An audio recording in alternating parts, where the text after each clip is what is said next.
Hello बच्चों, good morning. आज की क्लास में आपका देखते हैं। आज हम क्लास 10th यानी कि साइंस में हम पढ़ेंगे रासायनिक विज्ञान अर्थात केमिस्ट्री। केमिस्ट्री में क्या है, केमिस्ट्री में आपके जो लेसन है कुछ आपका 30% सिलेबस कम हो गया है। इसी के साथ ऐसे कि आपका धातु और अधातु नहीं पढ़ना है। क्लियर? तो भाई पहला पार्ट तो पढ़ेंगे ना आप लोग। पहला पार्ट क्या है, यानी कि रासायनिक की अभिक्रिया एवं रासायनिक समीकरण।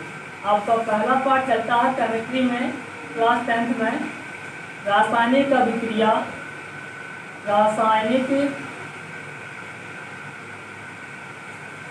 अभिक्रिया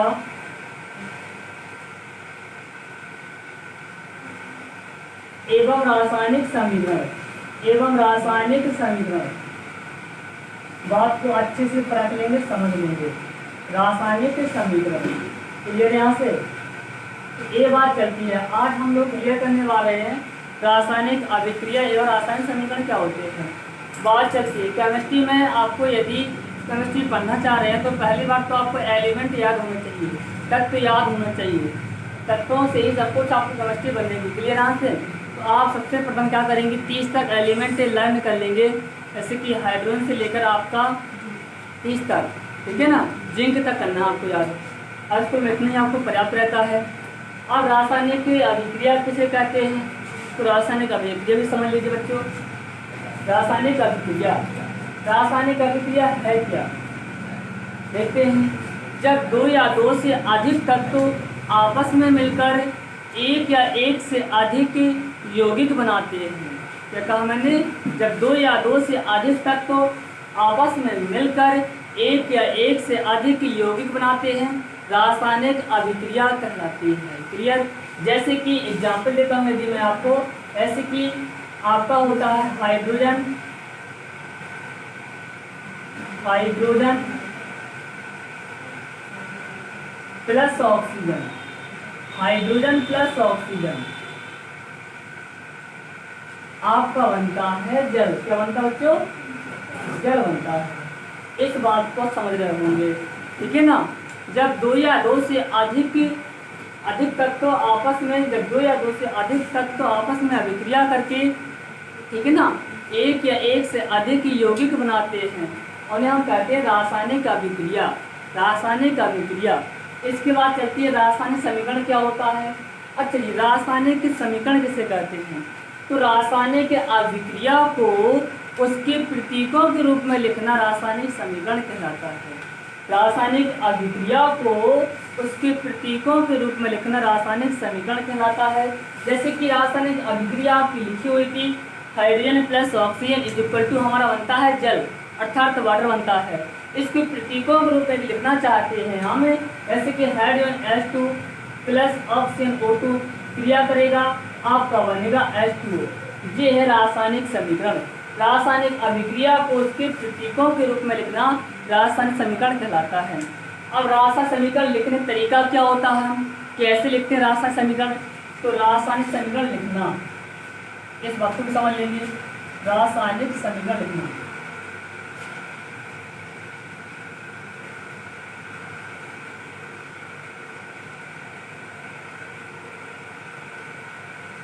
तो अभी मैंने बताया कि रासायनिक अभिक्रिया को उसके प्रतीकों के रूप में लिखना रासायनिक समीकरण कहलाता है। और रासायनिक अभिक्रिया में जो तत्व भाग लेते हैं उन्हें हम अभिकारक कहते हैं। ये क्या आपके अभिकारक है, इसे हम कहेंगे अभिकारक। और अभिक्रिया के बाद जो यौगिक बनते हैं उन्हें हम उत्पाद कहते हैं। क्या कहते हैं? क्यों? उत्पाद कहते हैं। क्लियर? इस बात को भी समझ गए होंगे आप।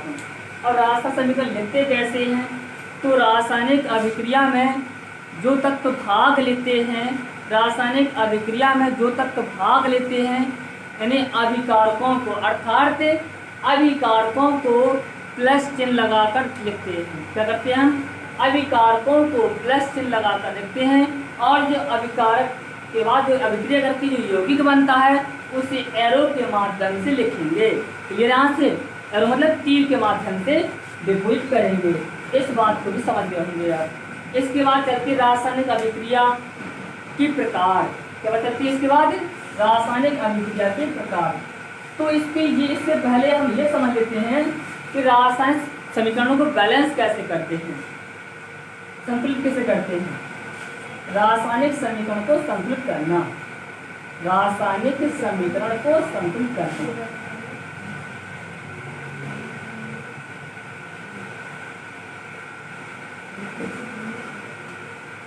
तो ये कैसे करते हैं, वही बैलेंस, आपका बैलेंस होना चाहिए। जैसे कि यहाँ पर हमें एक अभिक्रिया लिखी हुई थी, समीकरण लिखा हुआ था H2 + O2 = आपका बनाता है वाटर, अर्थात H2 बनाता है।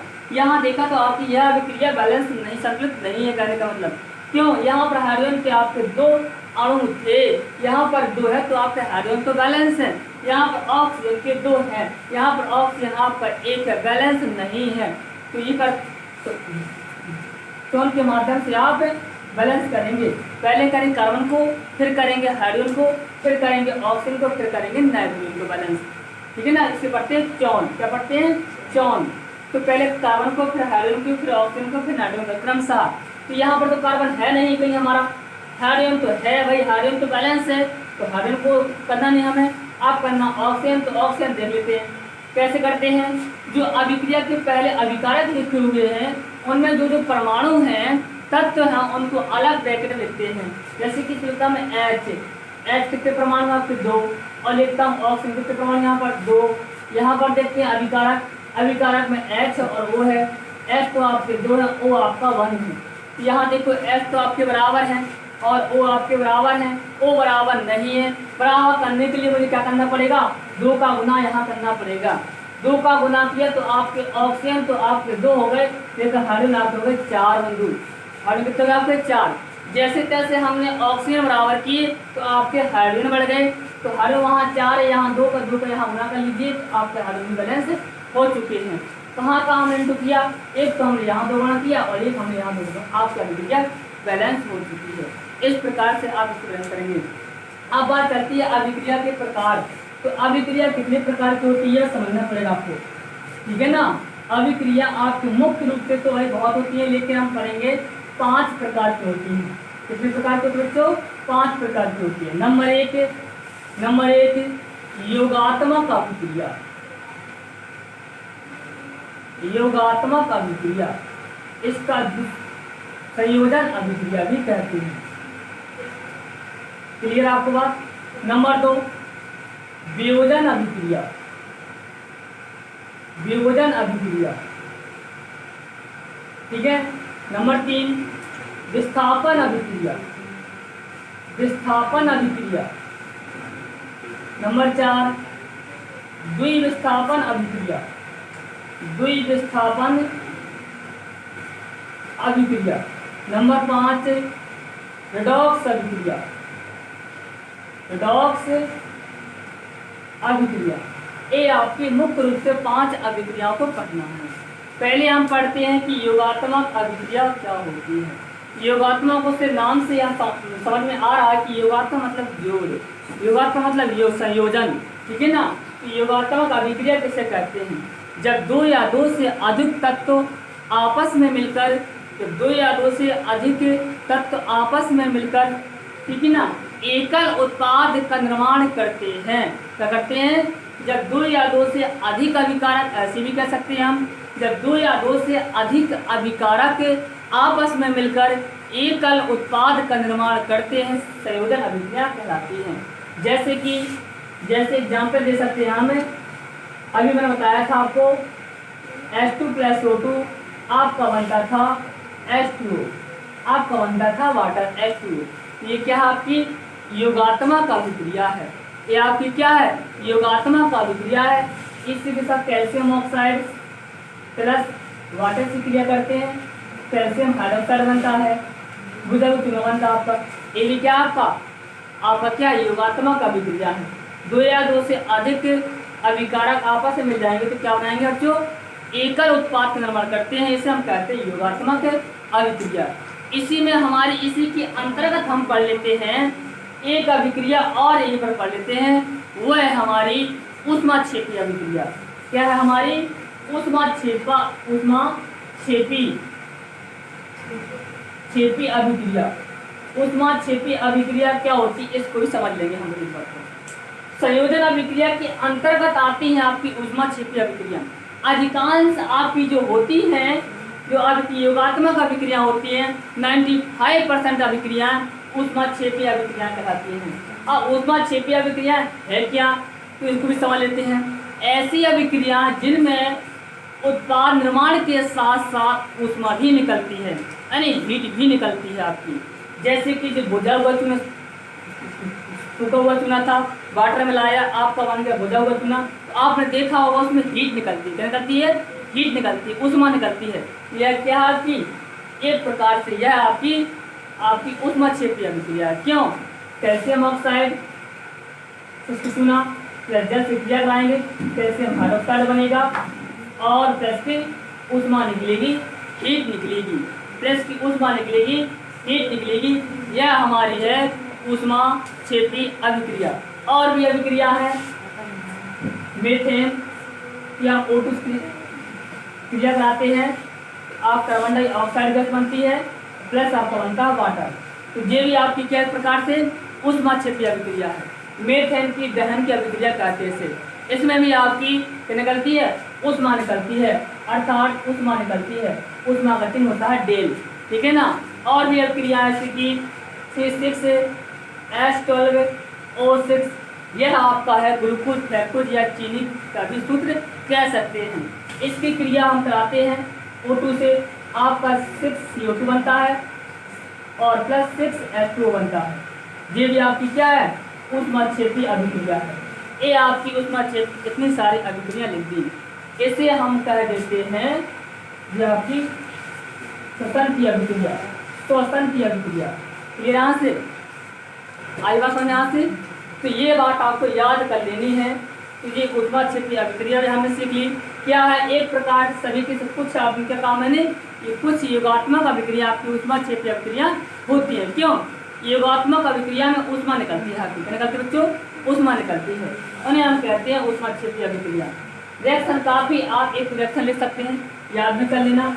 इसके बाद चलती है आपकी वियोजन अभिक्रिया। तो वियोजन अभिक्रिया कैसे कहते हैं इस बात समझ लेंगे हम। ऐसी अभिक्रिया जब कोई एकल उत्पाद क्या करता है? दो या दो से अधिक उत्पाद में टूट जाता है।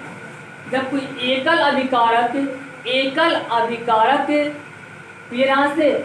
अभिकारक दो या दो से अधिक उत्पाद में टूट जाता है, ठीक है ना, उसे हम वियोजन अभिक्रिया कहते हैं। जैसे एग्जाम्पल दे सकते हैं आप भाई बंधु जी, CaO कोई भी एग्जाम्पल दे सकते हैं आप वियोजन में बंधु। जैसे कि चलो H2SO4 है, आपका H2SO4 है, आपने ये एसिड है बंधु, वियोजन किया। तो अब जो आपकी जो वियोजन अभिक्रिया होंगी, इसमें हमें कुछ ना कुछ ऊष्मा देनी पड़ती है। बिना हीट दिए टूटने वाला नहीं है यह। इसमें हम थोड़ी सी ऊष्मा दे दी, ऊष्मा देने के बाद यह अपने आणु में टूट जाता है, H+SO2- में टूट जाता है। ये क्या होगा? आपका वियोजन अभिक्रिया हुई। क्या हुई आपकी? यह वियोजन अभिक्रिया हुई। चलते हैं और आगे भी देख लेते हैं। ये है खड़िया का सूत्र आपका, इसमें आप हीट दे देंगे, आप वो चूना बनेगा, CO2 गैस बन जाएगी। ये भी आपकी क्या है प्रकार की वियोजन अभिक्रिया है। आप एग्जाम्पल दे सकते हैं, ठीक है ना। एकल अभिकारक दो या दो से अधिक उत्पाद में टूट जाता है, उसे हम वियोजन अभिक्रिया कहते हैं। इसी के अंतर्गत आपकी आती है ऊष्माशोषी अभिक्रिया। क्या आती है? ऊष्माशोषी अभिक्रिया। तो ऊष्माशोषी अभिक्रिया कैसे करते हैं? ऐसी अभिक्रिया जिनमें, ठीक है ना, अभिक्रिया को प्रारंभ करने के लिए ऊष्मा की आवश्यकता होती है। अभिकार तोड़ने के लिए ऊष्मा की आवश्यकता पड़ती है, उससे हम कहते हैं ऊष्माशोषी अभिक्रिया। जैसे किसी खड़िया का सूत्र है, इसको हम बिना हीट दिए नहीं तोड़ सकते हैं। ये आपका चूना बन गया, सूखा चूना बन गया, CO2 गैस निकल जाती है। ये आपकी क्या इसमें ऊष्मा लगती है, हीट लगती है, आपका क्या होता है, टूट जाएगा आपका। ये होती हैं आपकी ऊष्मा शोषी अभिक्रियाएं, जिनमें ऊष्मा की आवश्यकता पड़ती है, ऊष्मा की आवश्यकता पड़ती है, उसमें ऊष्मा निकलती है। इस बात को आप याद कर लेंगे।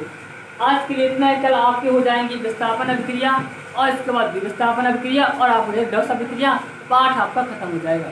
थैंक्स।